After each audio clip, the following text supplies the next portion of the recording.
for it. So therefore, we have become tolerant to that same abuse and to that same pain, to whereas we feel like it's acceptable. One of my favorite quotes is, "What is normal is abnormal, and what is abnormal is not normal." Come on now. Let church say amen.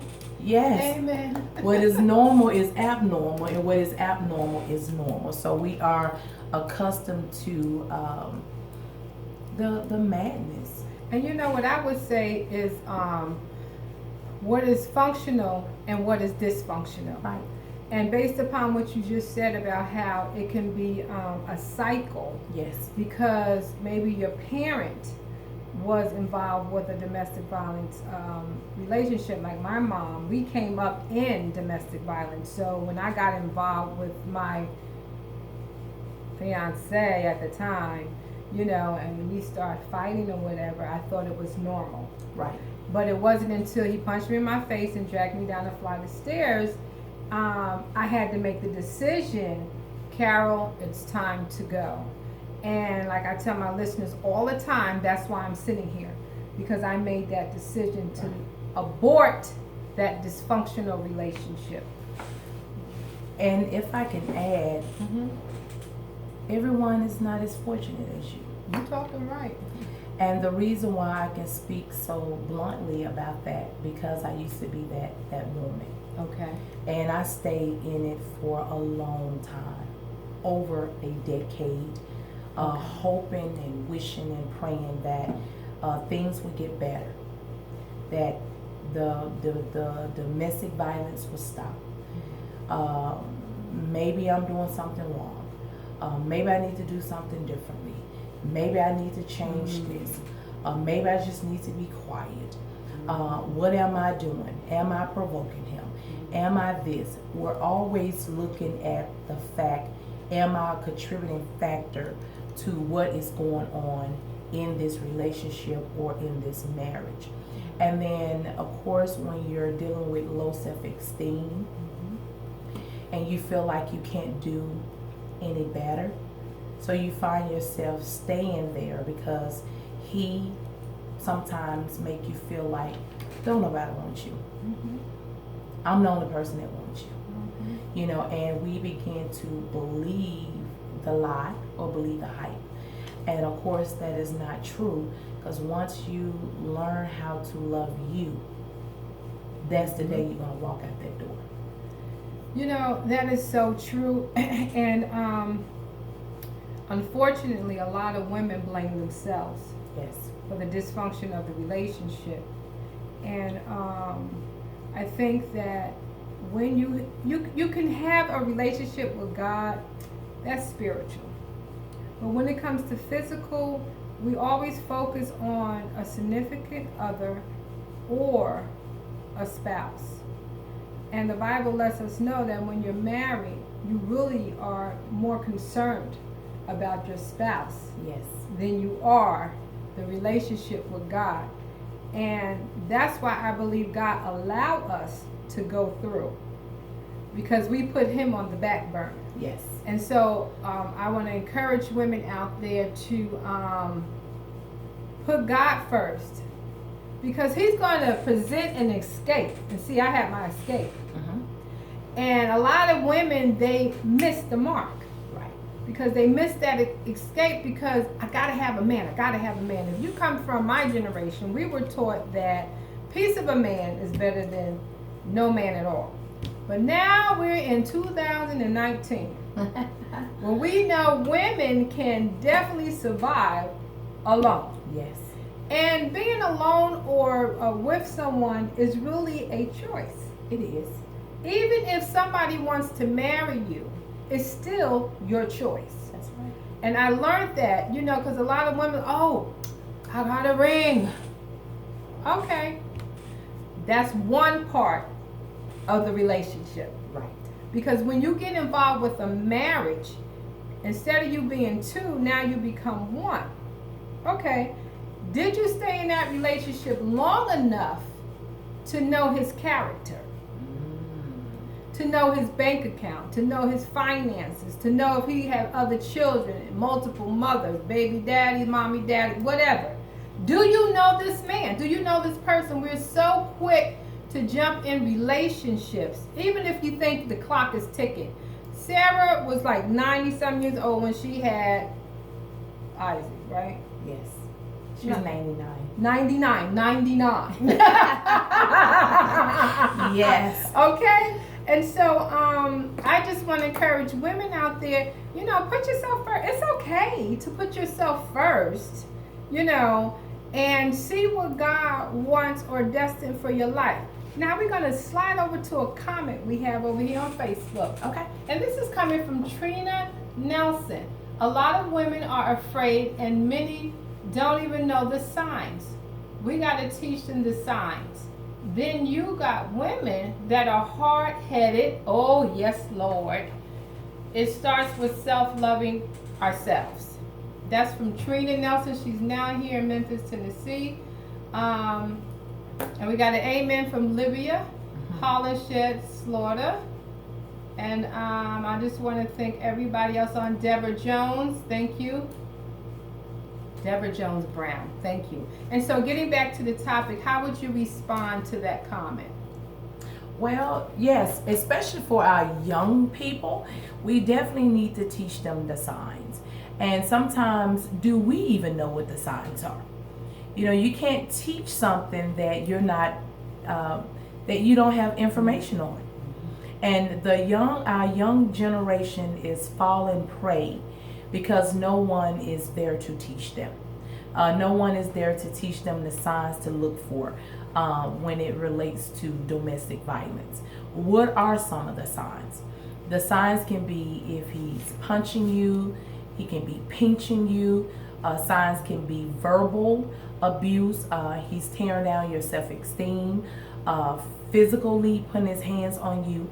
There's even a such thing called spiritual abuse, using the word of God against you, spitting on you. I mean, some of these things that I'm making mention of is because it's some of the things that I experienced in prior relationships.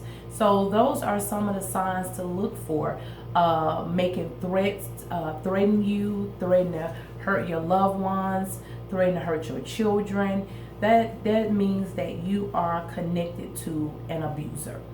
And a lot of times we don't realize that we're being abused because our parents, and once again our grandma and them, they stay in abuse for so long, to whereas we are accustomed to the abuse, we don't even think that is a sign or we even being abused. And I never forget, my supervisor told me, she said, Wanda, you are being abused. I said, well, how am I being abused? I don't ball up in a knot, ooh, don't hit me, don't hit me. No, you hit me, I'm gonna hit you back. So I felt like I wasn't being abused because I fought back. But logically, I was being abused. So I have convinced myself mentally, I am just caught up in a bad relationship. He put his hands on me, I'm gonna hit him back. It's just that simple. Well, okay, I wanted to acknowledge some other signs of domestic violence. It could be physically, emotionally, or mentally, okay? Financially, you know, if he's the sole winner of the relationship, you depend on him to give you funding for whatever the needs are. And what I would say in that situation is get a job, okay? Try to become more independent. And a lot of times it's controlling. He wants to control what you wear, how you wear it, where you're going, when you're going, and things in that nature. And if I can add, check your phone, check the receipts. There you go. Check your I'm talking from experience. Check your undergarments. You know, check, I mean, he don't trust you. So he checks, oh, here's another one. Transferring your calls to his phone. And you was like, girl, I called you. I'm like, when you called me? I don't have a missed call from you. Then your husband tell you that I called you? He haven't had my phone. You know, so transferring phone calls. I mean, It's crazy. That's But crazy. it happens. That's crazy. And so now that we have gone over some signs of domestic violence, yay, thank you for the hearts. I hope you writing this stuff down, and sharing this information. Okay, so we wanted to get back to the topic as well as pushing through the pain. Okay, so say you got delivered from your dysfunctional relationship, or you might still be in the relationship, and now you're dealing with the pain of the relationship. Should I leave or should I go? Let me give you a story. And some of you probably already heard it before. But when I was involved with my domestic violence situation, I had a friend upstairs because we lived in a duplex. Mm-hmm. And I didn't know she was being abused, because a lot of times what men will do also is that they will isolate you from your friends and your family. Yes, that's a big one. So one day I decided to go upstairs with my baby, okay, and her husband came home. We were sitting in the kitchen having a conversation. He came in the house and started beating her on the head. I was like, yo, if he beat you on the head in front of me, I can only imagine what he's doing behind closed doors. Come on, somebody. So now, I'm saying to her, now you guys like Medea, one of the, it was her school reunion. And I think it was Pepsi, is it Pepsi Riley? And she was with an abuser. He was the father of her children, blah, blah, blah, blah. Okay, so getting back to upstairs. So I said, girl, if I was you, I wouldn't let him hit you in the head. Now, I'm being abused downstairs. Okay? And so I'm like, why do you take this? He hit you right in front of me. I'm like, That week, knock, knock, knock, knock, at my door. So my fiance answered the door, and he's like, man, what's up? He was like, have you seen Rashida? Have you seen Rashida? And I was like, no. My baby on my hip. My girl took that advice. While I'm still in an abusive relationship downstairs, she cleaned out the house. She left him a plate, a knife, and a fork. That was it. Wow. He said, well, she left and took all of my stuff. I didn't even know she left that until I saw her years later. Wow. On the street, and she told me what happened. So God will present an escape. So she figured it out. I'm assuming that once he went to work, this is my time. My opportunity to get out. Come on, somebody. So she had to have a truck. She had to have some family in them, and everybody got Mookie or somebody in their family. Call a safety plan. Yes. If you're in a domestic situation, it's very vital that you have a safety plan. You have to think this thing through before you make that attempt sometimes, because there are so many women that try to escape without a safety plan. And we know, and we have read it in the news, we have in the newspaper, we have read it on the news, many of them was not able to get away from the perpetrator. It's very vital that you have a safety plan. I totally agree with that, because when I decided to leave, I wait until he left, and prior to that I would start looking for apartments, like I'm going to work or somewhere looking for a job, and I found me a studio apartment. It was in East Orange, and I wasn't supposed to have children, so I lied, but I prayed later on, asked God forgive me, and I had a studio apartment. And what I loved about this apartment complex is that they had intercom service. They had security and things of that nature, so he couldn't just walk up in my building.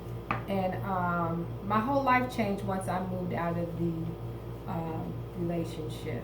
I just separate myself from the equation, and I desired that he had a relationship with his children, but that wasn't his desire. And I just want to say to women out there with children, look, you can't force nobody to have a relationship. They're going to have it or they're not going to have it. Right. You can always go down to the courts, whatever, and file for child support, whatever, but if you don't have nothing, you still ain't going to get nothing. So you have to decide if you're going to waste your time with that or you're just going to move forward. Because there are some organizations out there, as well as Miss Wanda, who will provide a service to victims of domestic violence. And I have some phone numbers here, 1-800 numbers. And the 1-800 number for domestic violence is 1-800-356-6767. That's 1-800-356-6767. And the sexual assault hotline is 1-877-513-2232. That's 1-877-513-2232. And so, look, you may not be in a dysfunctional relationship with domestic violence, but you may know somebody. Write that number down and provide it out there. So why don't you tell us about pain? You know, how can we encourage, empower, and educate our leaders on how to push through their pain? Well, first of all, I would like to give an analogy. You know, we as women, when we first are told that we're pregnant, many of us are super excited about giving birth to a child, right? And so when we get to that trimester, when it's time to give birth to that baby, at that moment you cannot decide you don't want to push the baby out. Am I right? You can't decide that you don't want to push the baby out. You have to go through the process. And many times we have not been taught how to heal properly. We have been taught how to just get over it, just sweep it under the rug. Girl, that happened so many years ago. Why are you still dwelling on it? And so we have never been taught how to properly deal with the pain. But when you're about to give birth, a natural birth, what happens is you have someone to coach you along, the different breathing techniques, and the doctor tell you when you should push and when to stop pushing. You understand what I'm saying? So in other words, when you're given a natural birth, you're being coached along. So you can push this baby out without the baby being harmed and without you being unharmed. Am I right? Yes.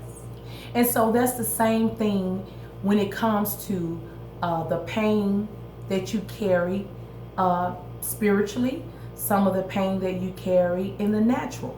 You have to learn how to assess what the pain is. Then you have to address that pain and then go through the process of recovering from the pain. That's good. Because what happens is if you don't follow the doctor's order, you could possibly lose that child, and it's a possibility you can lose your life. If you look at it from a spiritual standpoint, you will abort the baby. Same thing spiritually. If we do not follow the guideline, the principles of what God tells us in terms of how to overcome pains in our lives, then guess what? We will abort the baby. So we can abort the baby naturally. We can abort the baby spiritually. At the end of the day, we have to go through the process. And many of us don't want to go through the process because it's so painful. A lot of us have experienced sexual abuse. Me too. Many of us have experienced physical abuse, verbal abuse, child abuse, abandonment, rejection, and the list kind of goes on and on. And a part of that still sticks with us because we have never been taught how to handle the pain the correct way. You know, that's really good because I am basically 38 years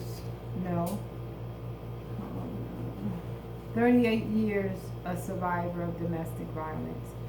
And I still have some walls defensively. And I'm like, God, when will I ever get over this process? But what I'm learning is that therapy is a good tool.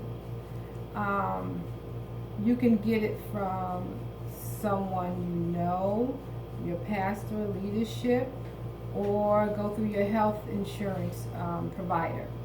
But I think that you have to talk about it. You know, a lot of times we don't want to talk about it because they'll dredge up that pain. You know, like a friend of mine, she's writing a book, and she sent me a text. She said, Apostle, she said, I'm reliving her pain, you know, and can you encourage me? And I'm like, look, God is just reminding you, one, where he brought you from, and B, keep writing, you know, to accomplish the goal. And be encouraged, you know. You have to, like you were saying earlier, what I believe, you have to surround yourself with people who are encouraging, who are empowering, and who want to educate you on your situation. The Bible talks about that older woman. The older woman teaches the younger woman, but the younger woman gonna have to slow down and find her a older woman to sit down and receive this wisdom, knowledge, and understanding. Sometimes we look at our mothers like they don't know nothing, and a lot of times that's because they didn't share. And I remember my mother told me about my fiance at that time, that when she looked in his eyes, she knew that he was no good. And I'm like, well, if you would have told me what that meant, right, perhaps could have been a preventative. Come on, somebody. Yeah, could have been a preventative. But because she didn't, I'm here doing this show today. Right? And so God has already predestined our life. He already knows what choices we're going to make, and thank God he's right there when we're ready to come back. And so it's no one I really think that can really erase pain like God can. And Proverbs 3:5-6 says, trust in the Lord with all thy heart, and lean not into thy own understanding, but in all thy ways acknowledge him, and he shall what? Direct your path. That's it. So now if you trust and believe, right, and acknowledge, that's it. He's going to direct your path. Not that he could, he should, he may. He will do this, you know. But you got to have that trust in him. And so when God, you know, started directing me on the steps to take, it was awesome. That's why I'm here. You know what I'm saying? And so I want to encourage those who are out there, if you're involved in a dysfunctional relationship, if you're dealing with pain, reach out to somebody who you can have confidence in, you can speak to about it. It's the worst thing you could do is talk to somebody who's going to judge you about your situation. Nobody needs all that judging right now. I need to be delivered and healed and liberated from my situation right now. So if I'm calling you and you claim to be a man, a woman, a guy, and all you're going to do is judge me and say, well, girl, you shouldn't have did this, well, I already know that because I went through the situation. But I need to interject for a moment. Okay.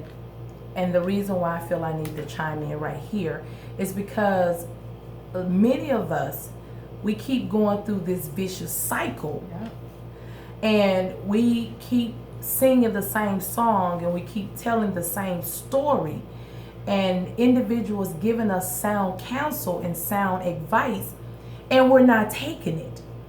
We're not applying what is being given to us. So at some point, we just burn out the people that is trying to help us, help give us a way of an escape, how to come out of the situation. And so a lot of times individuals get burnt out. You know, you keep rehearsing it. You keep telling us the same thing, and we keep telling you the same thing. And you're not adhering to what is being provided to you. So you decide to stay in it. So in other words, the enemy make you think that don't nobody care. We care because when you first told us, we gave you the sound counsel that you need to help you to come out from amongst the person that you are being abused by. So help is available. You know, the thing about it is, are you open-minded, and will you be receptive to the help? That's a good question. You know, help is available. There is a way of an escape. God is the way of escape. You know, talking to a counselor that can kind of set the ground for you can be a way of an escape. Just doing something differently can be a way of an escape. And many of us go through one bad relationship, we go through another bad relationship, and we just keep repeating the same cycle until you do something differently. You will continue to take on those same results. Now that reminds me of the Samaritan woman. who had 5 husbands, and when she met Christ at the well, the one she was with wasn't hers. Right. And so when I tell that story, it's because she never got delivered from the first relationship. She just took the baggage from one relationship to the next, to the next, to the next. Until, and see, this is the thing, when you talk about counseling, or, you know, and people who are ready to help you, everybody's not anointed for yoke breaking ministries. Okay? And so she met Christ at the well. And because he is the deliverer, he is the healer, and he's the liberator, she got it instantly. And I have a problem today with many leaders who do not have instant or provide instant healing. I want y'all to just think about what I said, because see, the Bible says many were called, but few were chosen. And it also talks about the anointed versus the unanointed. And then it talks about the wolves in sheep clothing. And who you telling your business to, like what I hear. Who are you telling your business to? Okay? Is this individual really interested in you? Or is he interested in helping you get out your situation? Does he see an opportunity to slide in while you trying to get the guy out? Or the woman? Because today, you know, it could be any way. And so, and I would like to interject right there, because it doesn't necessarily have to be a clergy person per se. It can be anybody. It can be a girlfriend, it can be a cousin, it can be a stranger that you meet on the street. You know, anybody can provide you with sound counsel in regards to what may be currently going on in your situation. But at the end of the day, it still reverts back to, are you open-minded? Are you ready to come out of this situation? You know, and the thing is, you have to make this decision. We can't make this decision for you. And because if others were able to make the decision for you, guess what? I want to stay in the domestic relationship I was in as long as I did. Well, I tell you this. When I came out, right, it was my decision. My mother used to always say, you make your bed, you lie in it, you know. And I remember when I had my child, it was like, I don't want you to help Carolyn. I couldn't get the support I needed, you know. And I had to struggle. It's like, you know, if I can go through, then you're going to go through as well, you know. And that's how a lot of people learn life lessons. But today, I'm so glad that there are many organizations out there that are willing to help you. They're willing to relocate you, help you get new identities or whatever is necessary from you to flee from your abuser. But I do agree, you have to make up your mind that you're ready to go. You know, a lot of times women are brainwashed. Like you said earlier, nobody wants you. You're not going to find nobody like me. And I used to say, I don't want nobody like you.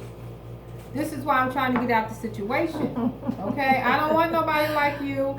I need somebody better. Matter of fact, I need who God has for me. How about that? And like I hear the Lord say, being anxious. You know, don't be so anxious trying to get in these relationships because he cute. That's the first thing. Oh, he's so fine. Do they still say that? Yes.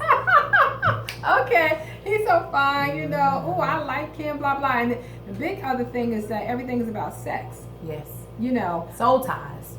Yeah, soul ties keep you stuck. And I think all of us know what soul ties are, right? No, you better break it down. Well, you know, soul ties is when two individuals come together and you intertwine sexual intercourse. And what happens is you get emotionally tied to the individual that you're being intimate with.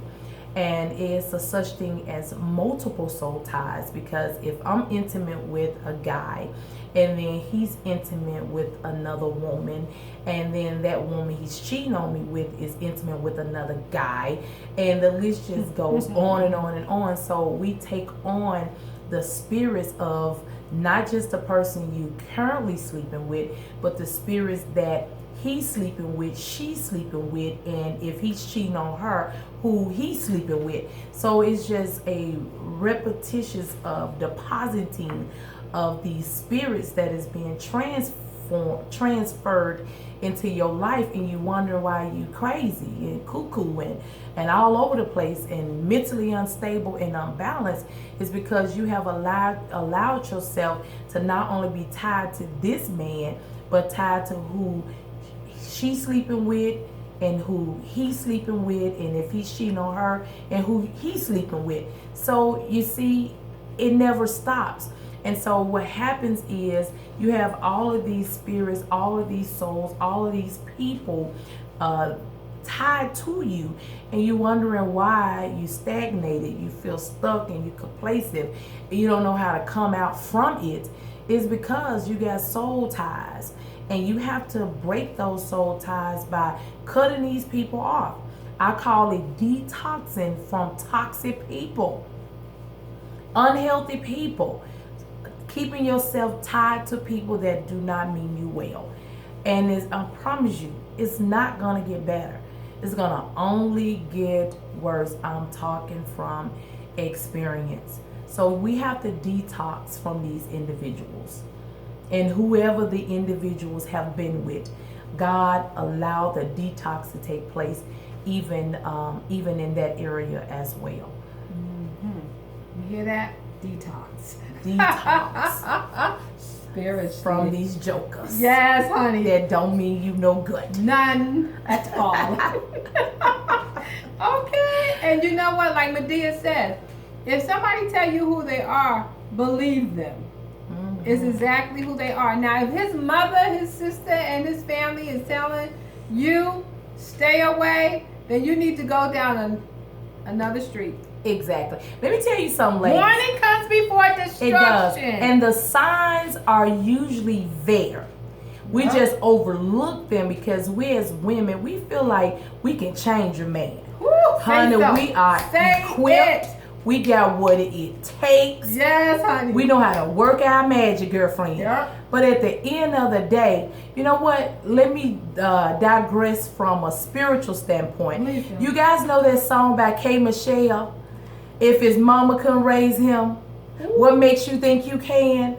Girl, we have enough trying to control our own self. Let's know trying to straighten up and correct a man.